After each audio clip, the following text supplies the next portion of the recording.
we have in the studio right now, he's the Green Party candidate for New York State Comptroller, and his name is Mark Dunlea. And Mark, good morning. How are you? Good morning, Bill. Where are you from? I live in Posenkill, which is a small rural town outside of Albany. Okay. And you want to be comptroller as a Green Party candidate. How what decisions would you make differently as a comptroller? Well, one of the things I've been doing for the last 5 years has been really focusing on climate change. There's a group called 350.org, Right. Bill McKibben, and we have started this campaign to try to get pension funds divested from fossil fuels because we shouldn't be profiting from the destruction of the planet. So over the last 5 years, I managed to get New York City to divest, but been very unsuccessful in getting New York State to divest. We have about $6 billion, and we started off the campaign because we wanted to divest because of climate change. But as the campaign has gone on, we also realized that continuing to put money in fossil fuels is, in fact, very risky for the taxpayers and the employees. In fact, we commissioned a study about 2 years ago. If the state had divested when we first asked it to, this was 2 years ago, we would have an extra $5 billion in the state pension funds if they had divested. Wow. And that's just going to increase over time. And what is your background?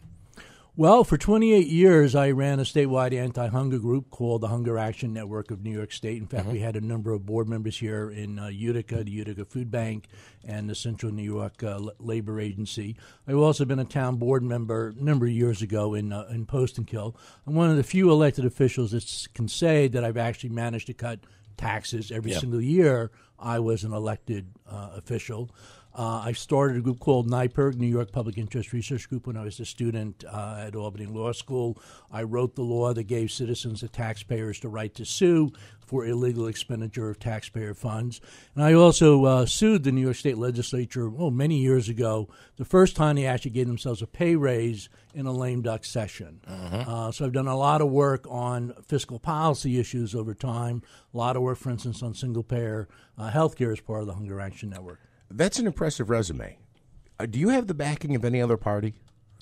Well, the Green Party is unusual in that we only run as Greens.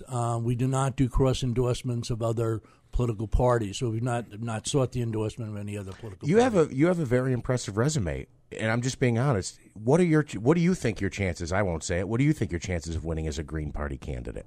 I mean, that's a statewide office. That is a statewide office. To be honest, last time for governor, I think Howie Hawkins has been on your show a couple of times. Yeah. He got 5% of the vote. Traditionally, the controller candidate does better, but it's very difficult for people to even find this on the ballot. Yeah. My big focus is actually to convince Tom DiNapoli, to be honest, and actually a nice guy, to divest the state pension funds from fossil fuels. As I said, we did convince in January the mayor, Scott Stringer, who is the city controller, to divest, and Tom has resisted, and we think he's wrong. Yeah. And to be honest, he's never actually met with us to discuss divestment, even though we've asked many times. We thought this might be a good way to get his attention and start that discussion. So you're being logical here and realistic. Chances of you winning probably not going to happen. But the more votes you get, and listen, you are we're talking New York City, which is. You're going to get resistance upstate. We're far more Republican upstate. But the better you do, the more DiNapoli is going to have to pay attention. Right. Well, I mean, the Green Party actually does better upstate than in New York City. And as I mentioned, I was an elected official in my own town, which is a very rural conservative district. There's 3 times as many Republicans in my town as Democrats. I ran as a Green, but was cross-endorsed in that campaign by the local Democrats, and we swept the town because we had a number of problems.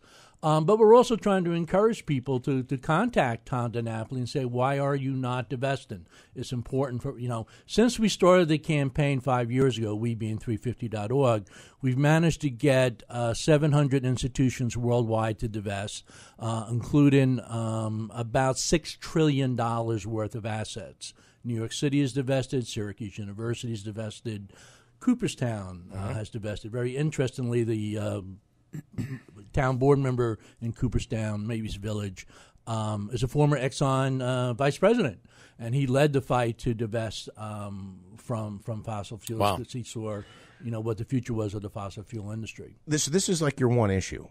Well, that is my big central issue. I am very concerned about the issue of corruption.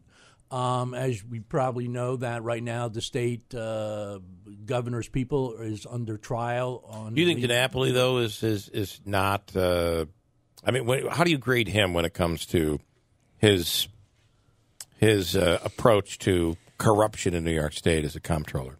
Well, with the Buffalo Billions, what happened was a few years ago, the governor went to the legislature, got the legislature to strip oversight of certain contracts from the state controller. Mr. DiNapoli did not protest. Months after that power was taken away, that's when the contract for the Buffalo Billions was agreed to. Now this year, because of the strange nature of politics in Albany, it was an effort to restore the power of the state controller to oversee such contracts, as well as to increase oversight of the corporate welfare, the economic development program, which is multi-billion dollars. Now, by the way, that trial goes to the jury today. Yes. Yeah. And so the Senate passed the two bills, because they were mad at Cuomo for doing the deal with the IDC. And so the Assembly, the Speaker, decided not to allow the bill to come for a vote in the Assembly, even though it really was an Assembly bill. Did you hear Tom DiNapoli jumping up and down about why aren't we restoring the power of my office to oversee these type of contracts? And why am I not getting more power to oversee the economic development programs? He tends to go along to get along. He was actually appointed by the state assembly. The state legislature, right, because Hevesy had been forced to resign. Yep. And so he's part of that establishment. So while he's a good guy and is good on a lot of issues, he's not been willing to rock the boat at the state capitol. All right, Mark Dunlea, he is the Green Party candidate for New York State Comptroller. Let's do it again. I appreciate your time. Thank you. Thanks so much.